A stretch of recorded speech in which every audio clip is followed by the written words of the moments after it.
welcome to the open world PvP Fire Staff and Rapier build.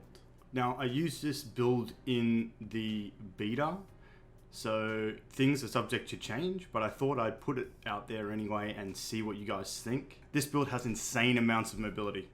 I don't think you have any idea how fast I really am. It'll have you dancing around your opponent while still getting off good damage and have them on the back foot. Every second you're not running, I'm only getting closer. This is what I call the Fire Dancer build.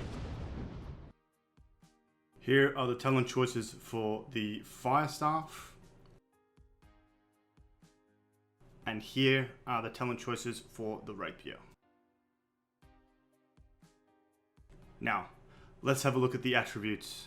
For the attributes, we want to get a minimum of 200 intelligence, mainly for the plus 10 mana after a dodge. This will help with mana regeneration, alongside some of the other passives and abilities that restore mana as well, as you'll see later in the video. Also, you want to aim to have at least the first perk in Constitution, which increases all health consumables strength by 20% for obvious reasons. More value from your food buffs and from your potions, stay alive longer, more opportunity to get the kill. For the rest of the stats, I would say it's up to personal preference here really. You could go further into intellect to do more dot duration, further into dex for a bit more damage, or further into constitution to have more defenses. For the gear, my preferred setup is medium head, heavy chest, gloves, legs and boots. This keeps you in the medium bracket, and it is the only bracket that you get 3 dodges in. Therefore, being able to make good use of receiving 10 mana after every dodge. But with this build, weight isn't really an issue, so go into whatever bracket you feel comfortable with. Alright, now let's go over the 2 abilities that you have with your Fire Staff, what they do and what they're used for. So, the first one is Fireball, which is on a 15-second cooldown. It is used for like big direct damage, leaves a 3-meter burning field at the location that deals 10% of weapon damage every second for 9 seconds with the passive, as long as the enemy stands in it. Your second ability is Burnout, which is on a 20-second CD, and with the passive increases the distance that you travel with Burnout by 50%. This makes it extremely good and can be used for dot applications, gap closes, or an escape ability depending on what situation you're in the open world. Alright, now that we've covered the 2 abilities of Fire Staff, let's get down into the nitty gritty and look at all the skills and passives and how they work with each other.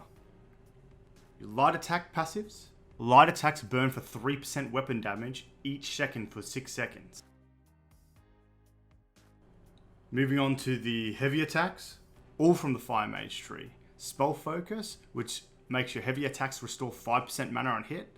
Fire Restoration, which make your heavy attacks reduce Fire Staff CDs by 10% on hit. And Flare, which makes your heavy attacks cost no mana at all.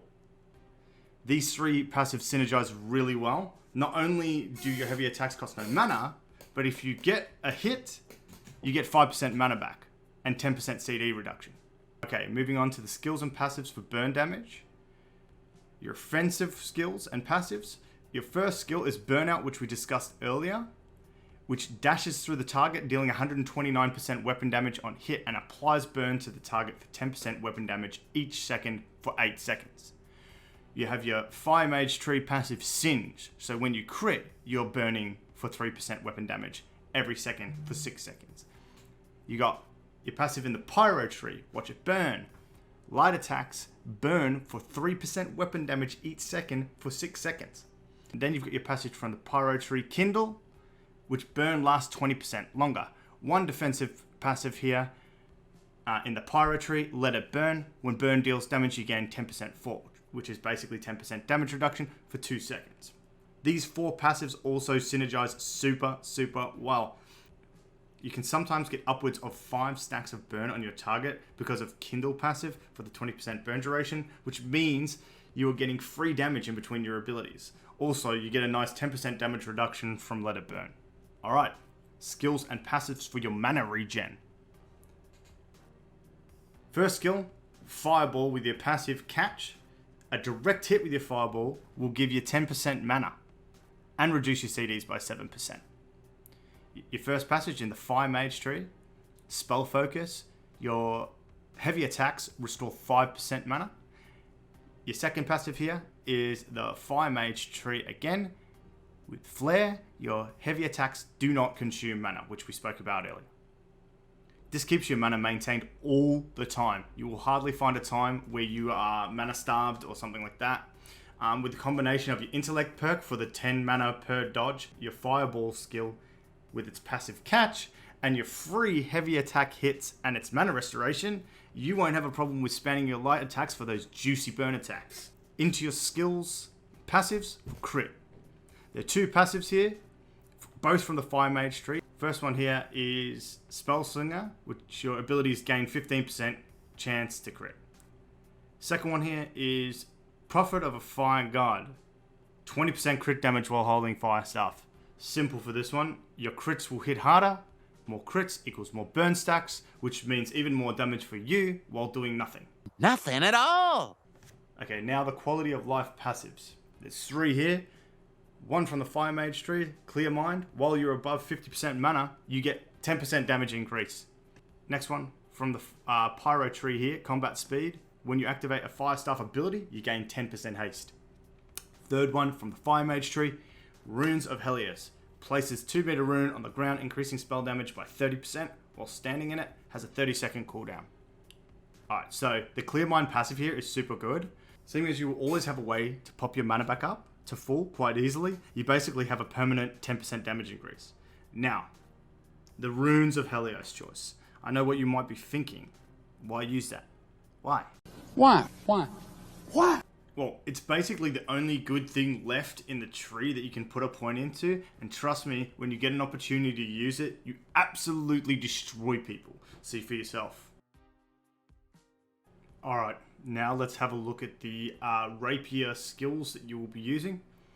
The first ability we have is Riposte, which has a 20-second CD, where you enter a defensive stance for 1 second, and if they hit you, you counterattack them and stun them for 2 seconds.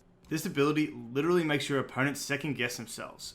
Anytime you think someone's gone for a big hit or a good play, you just hit this ability and watch them get stunned for 2 seconds due to their own silly little attack.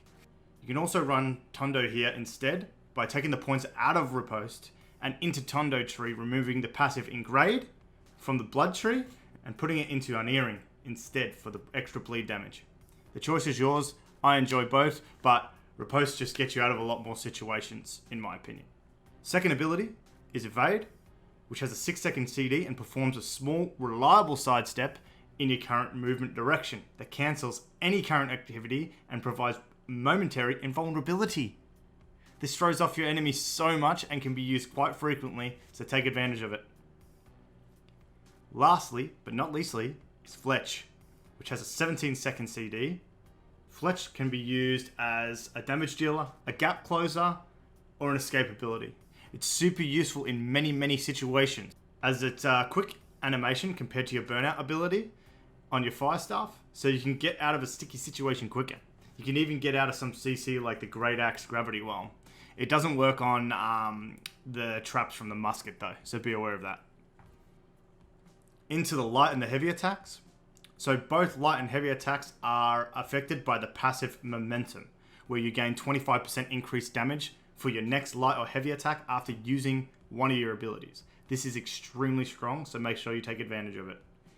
Into the nitty gritty once again with the passives. Not many here, so not much longer. Passives for CD reduction. In your Blood tree, you got Refreshing Strikes. Reduce all your cooldowns by 1% on any hit.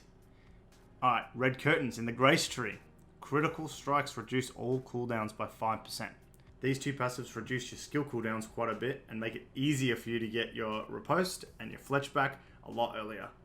I haven't really done much testing with this, but from my experience, Riposte went from about a 20-second cooldown to an 18-second cooldown, and Fletch went down from like a 17-second cooldown to about a 15-second cooldown when I was getting really good hits on other players.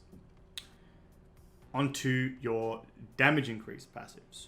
In the Blood tree, you've got In Guard, deal 10% more damage when your target has greater than 50% health. These last two are from the Grace tree. Desperation, deal 10% more damage when your stamina is lower than 40%. And Momentum, which is gaining 25% increased damage on your next light or heavy attack after performing an ability. Ends on hit or after 3 seconds. This helps with damage when the player is above 50% health and in some situations when your energy starves. The main thing to take from these passives is Momentum, which is a huge damage increase after every ability. So, there you go.